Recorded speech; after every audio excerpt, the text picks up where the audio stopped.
Every film buff has that pretentious film face. The face where we worship a long take of a woman eating a pie for 5 minutes straight.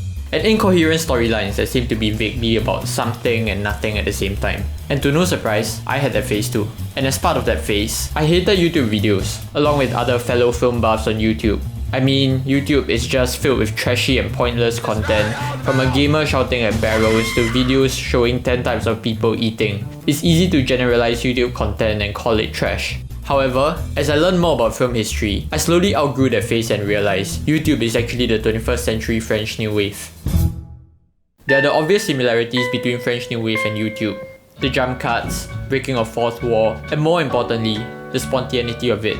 However, a more subtle similarity is its position in history and how it provided alternative content for an audience unsatisfied with what the market provided. The French New Wave in the 1960s started off with a group of French film critics writing for Cahiers du Cinéma, suggesting that films of the bourgeoisie cinema lacked sincerity and did not capture reality accurately. Il n'y a pas un seul film qui montre des problèmes ouvriers ou étudiants tels qu'ils se passent aujourd'hui. The French New Wave set out to reject the concept of bourgeoisie cinema, making thought-provoking films that were more relatable to normal working-class people.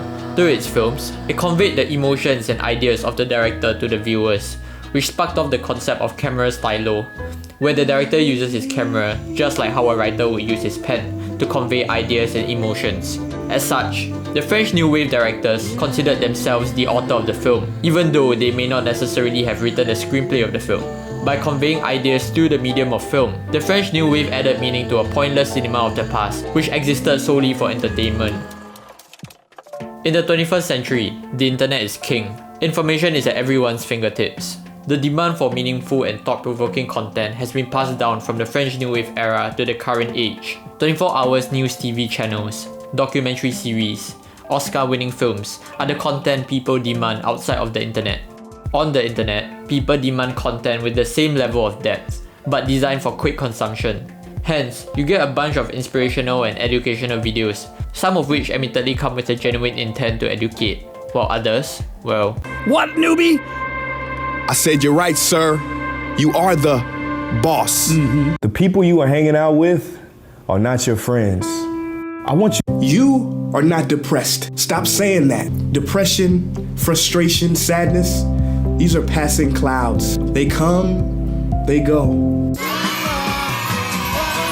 YouTube is so oversaturated with these content that sometimes its positivity and meaning becomes phony.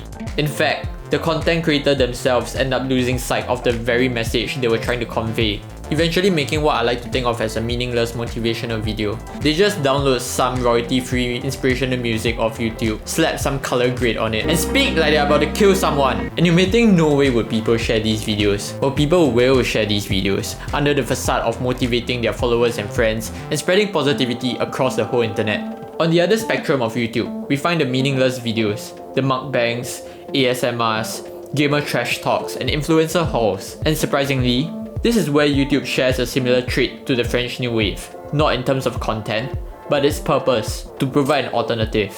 People are sick, even desensitized, of the thought-provoking content. No one wants to use their brains in an age where people are constantly using it, be it for work or for school.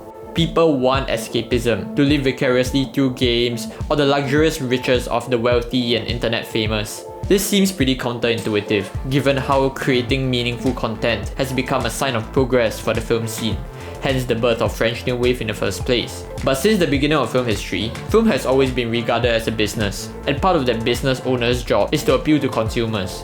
At the end of the day, it's not really about how these YouTube videos should be treated as an art form. It's about satisfying a consumer's need for variety. And both YouTubers and filmmakers have to find a way to satisfy that need or risk being obsolete. Yes, I will never for the life of me compare the works of Jake Paul to Francois Truffaut and the colourful works of Jack Demy to that of Jeffree Star. But I do acknowledge the fact that YouTube holds as much importance in our society as art movies. Both can and are coexisting at the same time, appealing to different audiences, serving different purposes. Still strictly on the camp that YouTube is trash, well, just search up whatever you want to watch. It's the age of internet. There's always something for everyone.